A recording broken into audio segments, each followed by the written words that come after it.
일단 첫 번째로 내란 중요 임무 종사 혐의에 대해서 보도록 하겠습니다. 이에 대한 공소 사실의 요지는 다음과 같습니다. 윤석열, 김용현 등은 비상계엄 선포 후 군과 경찰을 동원하여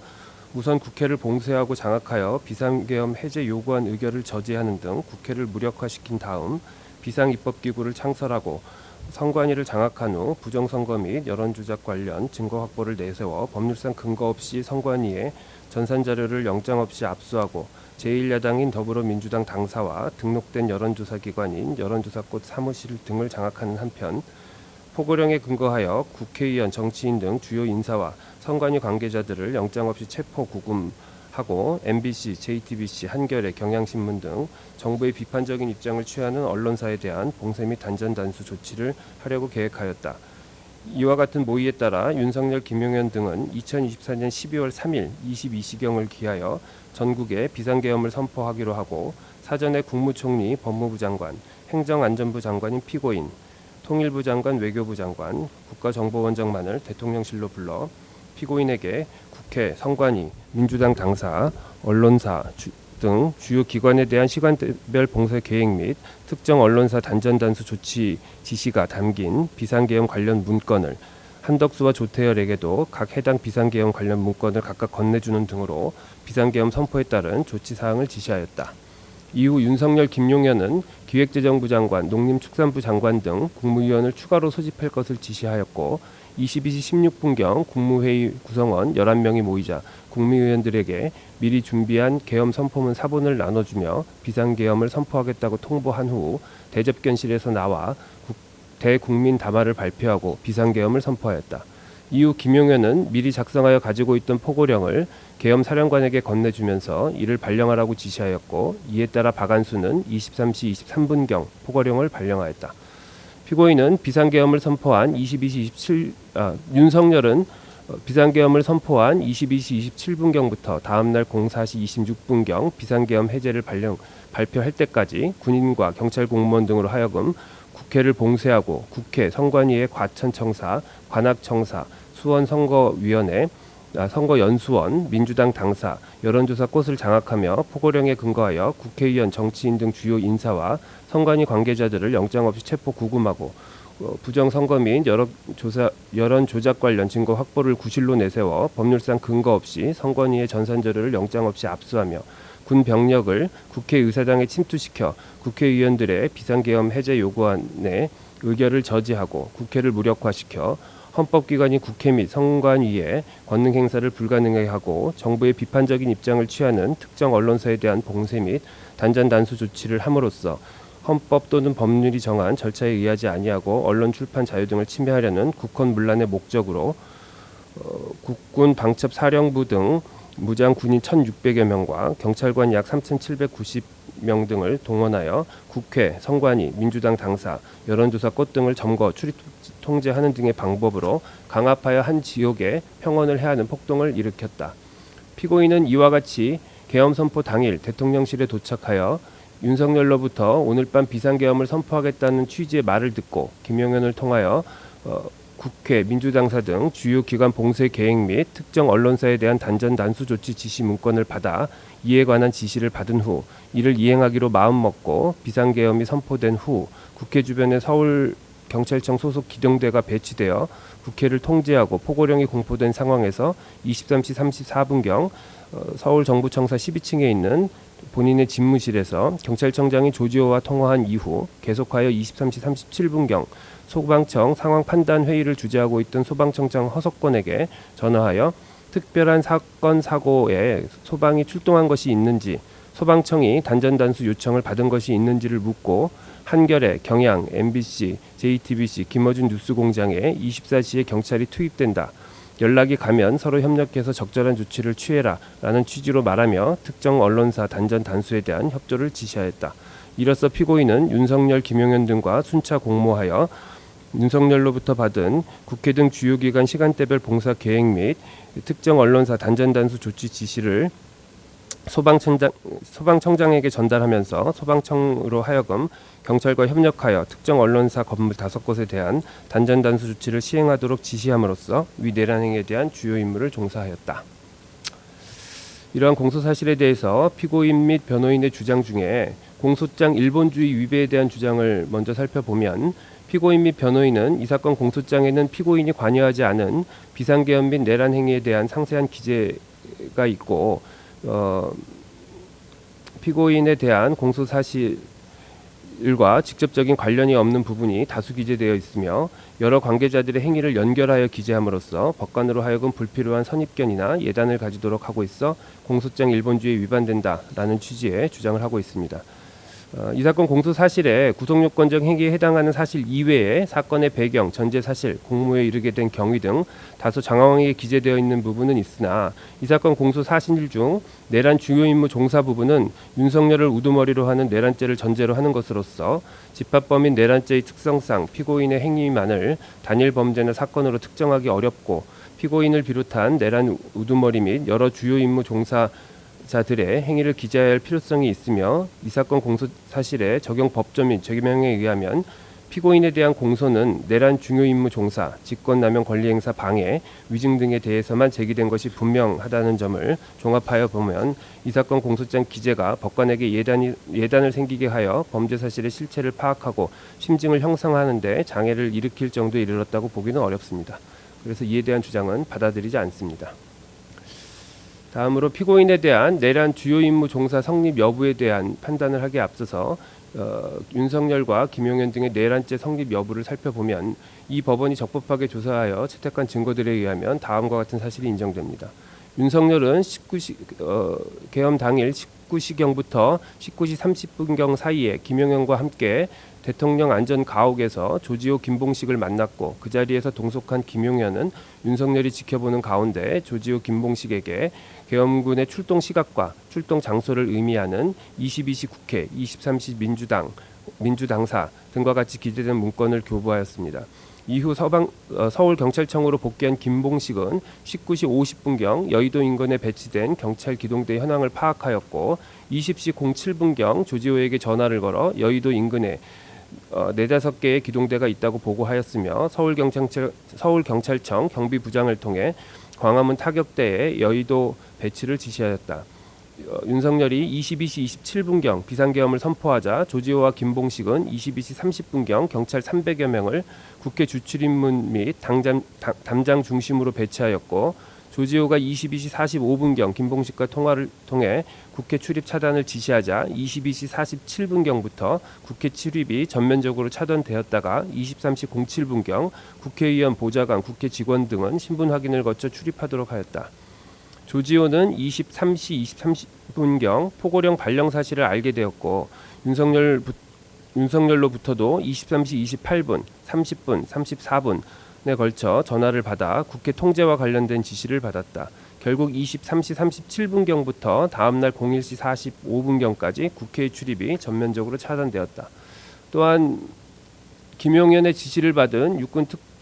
특수전 사령부 사령관 곽종근은 22시 30분경부터 22시 31분경 사이에 707 특수임무단 소속 2개의 지역대에 헬기를 통한 국회 투입을 지시하였고, 수도방위사령관 이준우도 비상계엄 선포 후 수도방위사령부 소속 군인들과 함께 국회로 출동하였다. 707 특수임무단 소속 군인들은 국회 경내 운동장에 도착한 후 본관으로 이동하여 국회 본관으로 들어가는 출입문을 확보하고자 하였고, 그 후 일부는 국회 본관 유리창을 깨고 본관 내부로 진입하였다. 제1공수여단 소속 군인들도 12월 4일 00시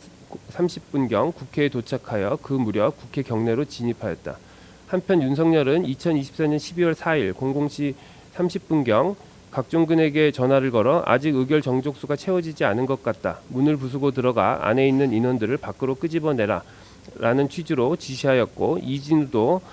같은 날 00시 40분부터 00시 45분경 사이에 제1경비여단장에게 국회 본관 내부로 들어가 국회의원들을 외부로 끌어내라 라는 취지의 지시를 하였다. 정보사령부 소속 군인 10여 명은 비상계엄 선포 후 선관위 과천청사에 진입해 선관위 직원들의 휴대전화를 압수하고 외부 연락 차단, 출입 통제 등을 하였고, 선관위 서버 등의 전산 시스템을 촬영하기도 하였으며 제3공수여단 소속 군인들은 선관위 과천청사와 수원에 있는 선거연수원으로 출동하였고 제9공수여단은 선관위 과천청사에 출동하였다. 또한 곽종근은 비상계엄 선포 무렵 민주당 사로에 편의대 출동 지시를 하였고 제9공수여단 소속 군인들에게는 서울 서대문구에 위치한 여론조사 꽃으로의 출동을 지시하였다. 민주당사로 이동 중이던 제1공수여단 소속 군인들은 국회의 비상계엄 해제 요구 결의안이 가결된 이후인 24년 12월 4일 01시 06분경 육군 특수전 사령부로부터 대기 지시를 받고 그때부터 02시 35분경까지 당산역 일대 도로에서 정차 후 대기하다가 부대로 복귀하였으며 여론조사 꽃으로 출동한 제9공수여단 소속 군인들은 00시 50분경 여론조사 꽃에 도착한 후 같은 날 01시 9분경까지 건물 앞을 정부한 채 외부인들의 출입을 통제하였다. 이러한 사실에 비추어 판단하건대 윤석열, 김용현 등은 국회와 야당 강사 및 언론사를 물리적으로 봉쇄하여 이들의 기능을 마비시키거나 독립된 헌법기관인 선관위를 영장 없이 압수수색하고자 하였는데 이는 헌법의 대의제 민주적 기본질서의 규범적 효력을 상실케 하고 헌법에 의하여 설치된 국가기관인 국회의 권능 행사를 불가능해 하려는 국헌문란의 목적 아래 이루어진 행위들로 판단된다. 윤석열, 김용현 등이 일련의 지휘 체계에 따라 집단적으로 다수의 군병력 및 경찰력을 동원하여 국가기관인 국회, 선관위를 점거, 출입 통제하고 그 활동을 제한하려 한 이상 윤석열, 김용현 등은 국헌을 문란하게 할 목적으로 다수인이 결합하여 유형력을 행사하고 해악을 고지함으로써 한 지방의 평온을 해할 정도의 위력이 있는 폭동, 즉 내란 행위를 일으켰다고 판단된다. 피고인의 내란 중요임무 종사 행위와 관련하여 피고인 주장의 요지는 피고인은 윤석열, 김용현 등과 사전에 내란을 공모한 적이 없고 오히려 계엄 선포에 반대하였으며 당시에는 윤석열이 헌법상 대통령에게 부여된 비상계엄 선포권을 헌법과 법률에 위반하여 행사하고 있는지 여부에 대한 판단을 내리기 어려운 상황이었고 허석공과 통화할 당시에는 포고령이 내려진 사실 및 국회 봉쇄 사실을 제대로 알지 못하여 국헌문란의 목적이나 폭동에 대한 인식이나 고의가 전혀 없었으며 윤석열이나 김용현으로부터 특정 언론사 봉쇄 및 단전단수 조치에 관한 지시를 받거나 이에 따라 소방청장에게 특정 언론사 단전단수에 대한 협조 지시 내지 내란의 중요 임무에 해당하는 지시를 내린 바가 전혀 없으며 실제 계엄 선포 당일 특정 언론사에 대한 봉쇄가 이루어진 사실도 전혀 없으므로 피고인이 내란의 중요 임무를 분담하거나 이에 해당하는 행위를 하였다고 볼 수 없다는 것입니다. 우선 피고인이 계엄 선포 당일 행적을 살펴보면 다음과 같습니다. 피고인은 계엄 선포 당일 오전 개최된 국무회의에 참석 후 자신의 집무실에서 김용현과 따로 5분에서 10분가량 이야기를 나누고 오후에는 울산 문수야구장에서 국민통합 김장 행사에 참석하였고 이어 중앙지방정책협의회에 참석하였다가 17시경 회의 도중 나와 KTX를 타고 상경하였다. 피고인은 상경 도중 김용현과 비화폰으로 통화하고 서울역에 도착한 이후에는 바로 대통령실이 있는 용산으로 이동하였다. 피고인이 도착했을 당시 집무실에는 윤석열, 김용현 그리고 먼저 도착한 박성재가 있었고 피고인 도착 이후 한덕수, 김영호, 조태열, 조태용이 순차로 집무실로 들어왔다. 21시 09분경 조태열, 김영호, 박성재, 조태영, 한덕수가 대통령 집무실에서 나와 대접견실로 이동하였는데 당시 한덕수, 조태열, 조태용은 각각 손에 A4 크기의 문건을 들고 나왔고 피고인 박성재, 김영호는 손에 문건을 들고 있지 않았다. 피고인은 21시 48분경 상의 왼쪽 안주머니에서 A4 크기의 문건을 꺼내어 펼쳐보았고 21시 51분경 다시 문건을 꺼내어 잠시 확인 후 다시 상의 왼쪽 안주머니에 넣었다. 피고인은 21시 56분경에도 위 문건을 꺼내어 펼쳐보았다. 그 무렵 조태열은 대접견실에서 김용현에게 그럼 군대가 이미 다 대기하고 있는 겁니까? 라는 취지로 물었고 김용현은 그렇다라고 답하였다. 그 자리에는 피고인을 비롯한 한덕수, 박성재, 조태영 등이 동석하고 있었다. 윤석열은 22시 14분경 연결 출입문을 통해 집무실에서 대접견실로 나와 자리에 앉았고 비상계엄 선포의 필요성, 정당성에 대해 일방적으로 말하기 시작하였다. 그리고 오영주가 22시 16분경 도착하여 국무회의 구성원 총 11명이 모이게 되자 김용현은 복사한 비상계엄 선포문을 참가자들에게 나누어 주었다. 윤석열은 22시 18분경 대접견실 자리에서 일어나 김용현과 함께 나갔고 이후 대국민 담화를 발표하며 22시 27분경 비상계엄을 선포하였다. 비상계엄 선포 후 윤석열은 23시 31분경 대접견실로 돌아와 자리에 앉았고 22시 32분경 최상목에게 조속히 예비비를 확보하여 보고할 것, 국회 관련 각종 자금을 완전 차단할 것, 국가 비상 입법기구 관련 예산을 편성할 것이라는 취지가 기재된 문건을 교부하였다. 피고인과 한덕수 이외의 나머지 사람들은 22시 42분경 대접견실을 퇴장하기 시작하였고 피고인과 한덕수만이 22시 54분경부터 약 11분간 대접견실에 남아있었다. 그 시간 동안 피고인은 자신의 상의 왼쪽 주머니에 소지한 문건들을 꺼내어 일부를 한덕수에게 건네주거나 손으로 짚어가며 한덕수와 대화를 나누었고 대화가 끝나자 피고인과 한덕수는 23시 05분경 각자 문건을 챙긴 후 대접견실에서 퇴장하였다. 대통령실에서 나온 피고인은 정부 종합청사로 돌아와 23시 34분경 본인의 집무실에서 조지호에게 전화를 걸었고 조지호와 통화가 종료된 직후인 23시 37분경 허석권에게 전화를 걸어 통화하였다. 이후 피고인은 2024년 12월 4일 자정부터 00시 30분경까지 정부 서울청사에서 행정안전부 실장급 긴급 간부회의를 주재하였고 01시경 정부 청사에서 자택으로 귀가하였다가 다시 03시 11분경 비상계엄 해제를 위한 국무회의에 참석하기 위해 대통령실 대접견실에 도착하였다. 이런 사실관계를 바탕으로 먼저 주요 기관 봉쇄 계획 및 단전단수 조치 문건의 존재 여부와 그 구체적인 내용에 대해서 살펴보면 다음에서 살피는 각 사실들을 종합하여 볼 때 주요 기관 봉쇄 및 단전단수 조치 문건은 존재하고 위 문건에는 군, 경찰이 투입되어 봉쇄할 기관과 투입 시간대가 기재되어 있었으며 소방청은 특정 언론사 단전단수를 이행한다는 취지의 내용도 포함되어 있었던 것으로 판단됩니다.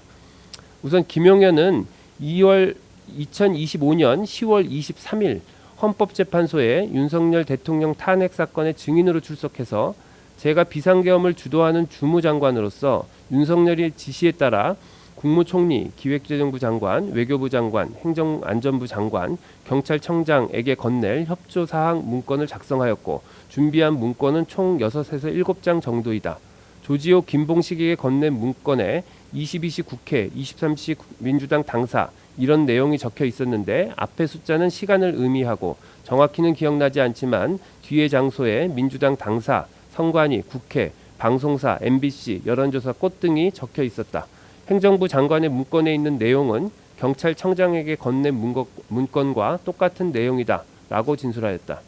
조지호 김봉식, 조지호의 배우자가 이 법정에서 증언한 바에 따르면 윤석열이 동석한 자리에서 김용현이 조지호와 김봉식에게 교부한 문건에는 22시 국회, 23시 민주당 당사라고 기재되어 있었고 그 밑에도 이런 식으로 기관명이 쭉 기재되어 있었으며 그 중에는 MBC, 여론조사 꽃 등의 단어도 기재되어 있었다.